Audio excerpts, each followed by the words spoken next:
family-owned company.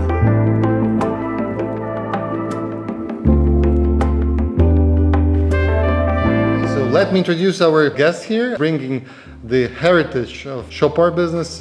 So Carlos from Switzerland, yeah? Yes, I'm actually Italian, but I work for Chopard for 12 years, and I live in Geneva, where the headquarters of Chopard are. Okay, great. So actually, maybe it's kind of an opinion which I have here in the Baltics, but Chopard looks to be like associated with the female jewelry product mostly, rather than the watch. It's a good point you're mentioning, and I'm very happy to be here to explain. Chopard is actually a watchmaking company that was founded in 1860, and actually, believe it or not, the first piece of jewelry came in 1985. So 125 years after the creation of Chopard was introduced the first piece of jewelry. So it's actually very recent. But we are actually a watchmaker. Like that's why we have here the new lounge that we just launched on the 1st of October 2019, which is for us the rebirth of an icon.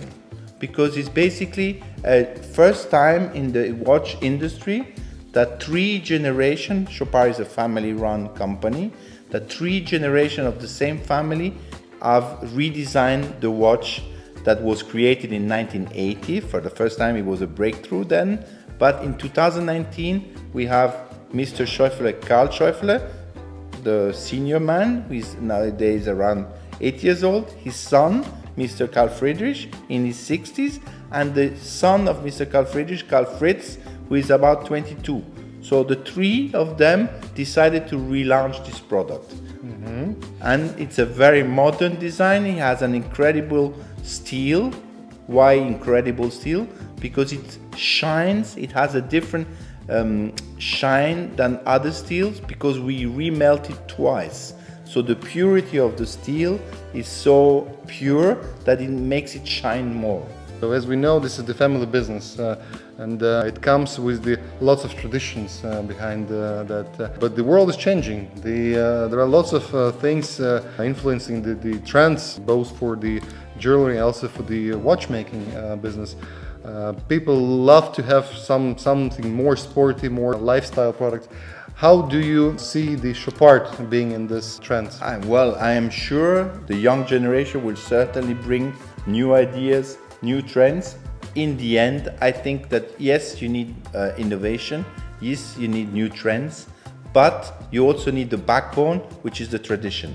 Because when you come to watches, of course, you have the technology that comes in, but some people still love as it's one of the few things for a man to have as an accessory that he can be, keeping forever.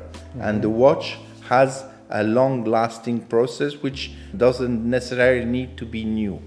Of course, it might come in the future that we have watches associated with technology, but we also need watches just with the 3 hands or with the normal mechanical movements. In the 70s, already quartz was introduced. But then in the end, we went back to mechanical watches. True, yeah. So we will see. Time will tell.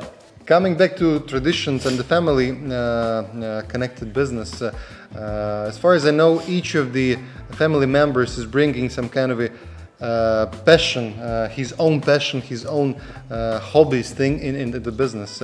Would you name just a couple directions or the things which influenced the product lines of the watches? Well, yes.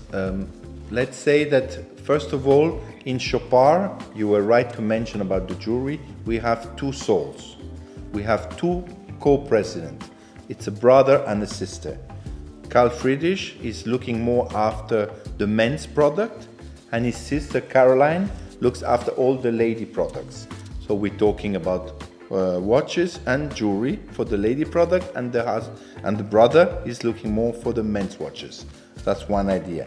Then in the jewelry business, we have the line which is called with the moving diamonds, which was a breakthrough, because really what made us very famous, it's a watch model that was launched in 1976 that is called Happy Diamond. It's a watch. and it has moving diamonds in the watch. And that was a creation that then came to 1993, Happy Sport, again a more sporty case and with moving diamond. And now recently, a few years back, we did a very popular collection called Happy Heart, which is jewelry with moving diamond again with the heart shape. That's for the lady product. In the men's section, we have at the moment the Alpine Eagle is the newest novelty, but we've had for many years, since 1996, our own manufacturer making high-end mechanical watch. And then we also have a big line of sporty watches, which is called Classic Racing, where we have usually associated with cars, like the Mille Miglia race in Italy, and we have one watch every year which reminds, which is a different style, but it reminds of classic cars.